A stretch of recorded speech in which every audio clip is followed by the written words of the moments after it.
That mean? That means that it's Niners and Ravens. That will be the Super Bowl coming up next week. Well, other football is going to be going on in our area, and it has been the last couple of days. You know, all an athlete can really ask for is a chance to make their dreams come true. 28 men received that chance this weekend at the Green Bay Blizzard tryout camp. Jude Wilbers didn't try out, but he has the story of a couple of players who did. How far would you go to follow your dream? The answer for one Blizzard hopeful, 600 miles from Canton, Ohio to Green Bay. You gotta occupy yourself. You gotta think of how hard you train, how hard you want this, and you know, whether you could run a good 40 time or not, do stuff good or not, you just go out here and, you know, it's an experience. The former Mount Union wide receiver knows his time to make it in pro football is running out. I'm not trying to be an arena football player until I'm 37, 38.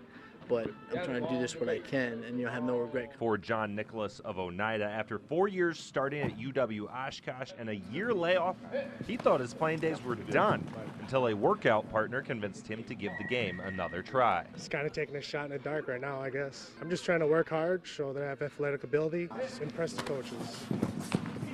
These players are fighting long odds. Of the 28 here, only a handful will advance to the Blizzard's training camp, and even fewer will make it to the 25-man regular season roster. You know, last year we had, I think we had 2. This year, there's the potential for more than that. Fuller is in his 6th year as a head coach and knows exactly what he's looking for during a tryout camp. You know, number 1, it's ability. Number 2, it's character. And then I think number 3 is just being able to learn our game. For 2 days, the Blizzard hopefuls tried to raise the bar, Chris, let's do it! show the burst of speed, and push their opponents aside in hopes that the time for their dream hasn't stopped. I thought I showcased my talent well, showed the coaches what I have, and hopefully I could sign. Be just one step in the right direction for myself, I believe. You know, he's got a pretty good chance, you know, especially being an offensive lineman. Those guys are worth their weight in gold these days. He definitely has a great skill set, you know, good natural ability. Things don't look as promising for the furthest afield member of the camp as a shoulder injury left Sean on the outside looking in for much of day 2.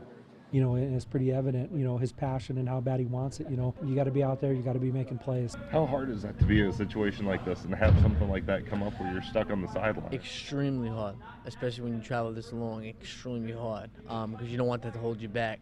Because you know what you can go out there and do, and you're waiting for that phone call. It's tough. It's hard, especially when you're 10 hours away.